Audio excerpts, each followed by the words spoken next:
What's up, y'all? Sugar J. Renee with Prison Ride Radio. I hope that you're doing well. This afternoon, we got a brother on the phone by the name of J. Leverette, and he's telling us that he's wrongfully convicted. We're going to find out more about his case and what happened and hear his side of the story. What's up, bro? It's been a long time coming. Definitely. Glad to talk to you now. Yeah, most definitely. I appreciate you for, keep trying to make sure that we connect. So let's jump right into it with no delays. Tell the people a little bit about yourself and where you from.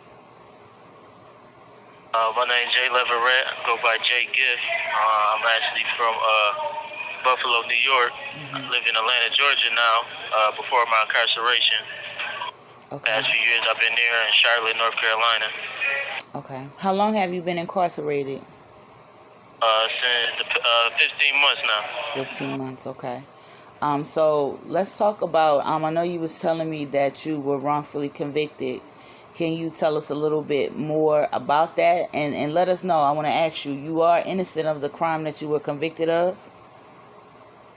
I'm innocent of multiple charges in the crime I was convicted of. Okay, I got you. So, explain to us what happened, bro. How, what led to your wrongful charges and conviction? Well, it was a situation to where a co-defendant was caught, doing bank fraud. He got charged in the state with doing that, and then I guess it went fed. So, doing this thing or whatever.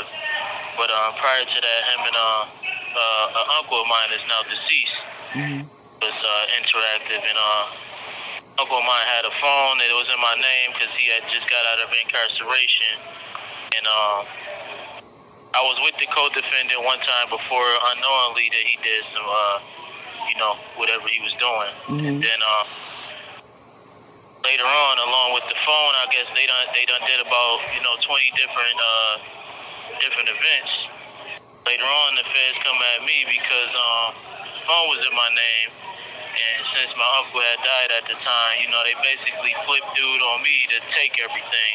And they knew this situation. They said this to me when they tried to get me to, to proffer on other people. Like they knew it was him and my uncle was dealings and all that. But it came down to it in court and all that. This call is from a federal prison. Once they didn't get from me what they wanted, it was they lying, nobody else is involved, Basically, I was there every time, and they never had no proof I was with this dude or nothing, just that, and they used the phone, which wasn't mine, and used everything dude said, and tried to play him like he was a victim of under me, but I was never working with him. Okay. So, when it came to your legal defense, do you feel like they did everything they could, or did they fall short? Did they help them? My attorney was absolutely not helpful at all. It was during the pandemic. I had a lot going on. I got out on bail, and he was a court appointed, and he just basically telling me, gave me a plea agreement, and I'm like, I didn't do all these things, and I'm like, he basically like, man, you gonna get, the first time offender, my guidelines is 41, 51 months. But even the things I didn't do, right, would have been less than that. But he telling me, it's going, you're gonna get 41, this and that.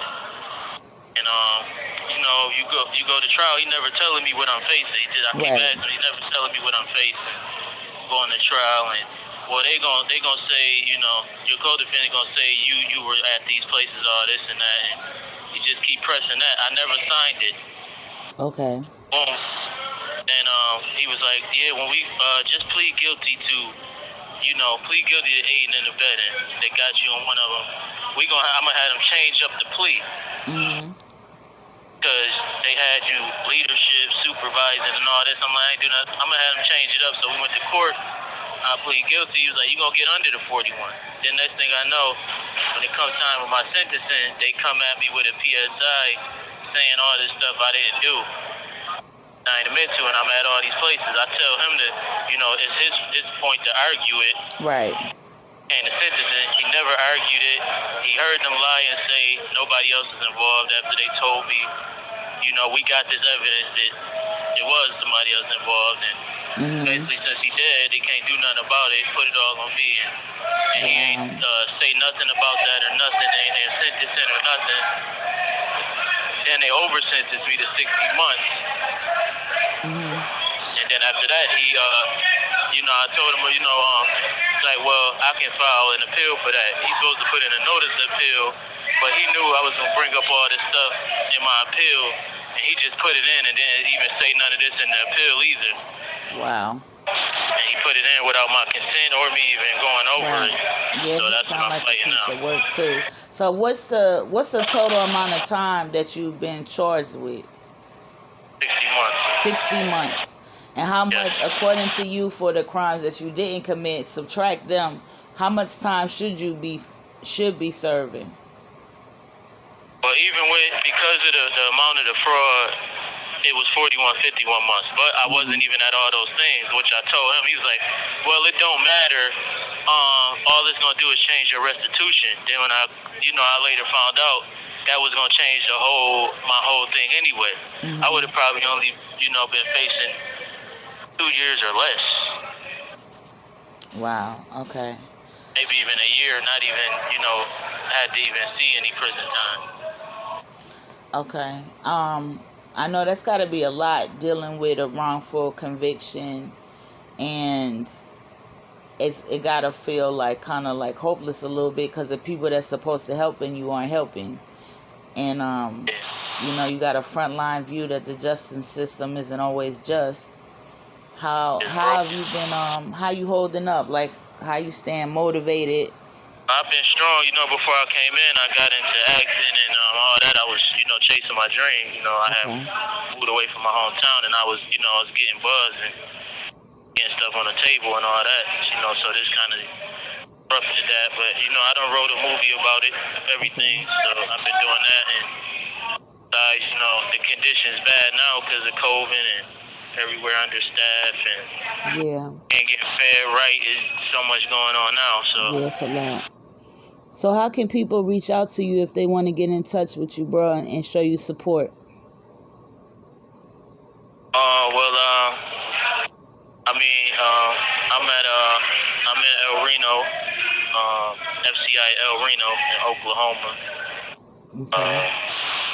PO Box 50. This call is from a federal prison.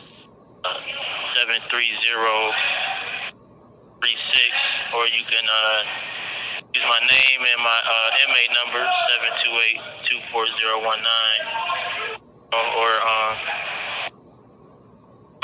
reach out to one of my peoples on the outside through email or number.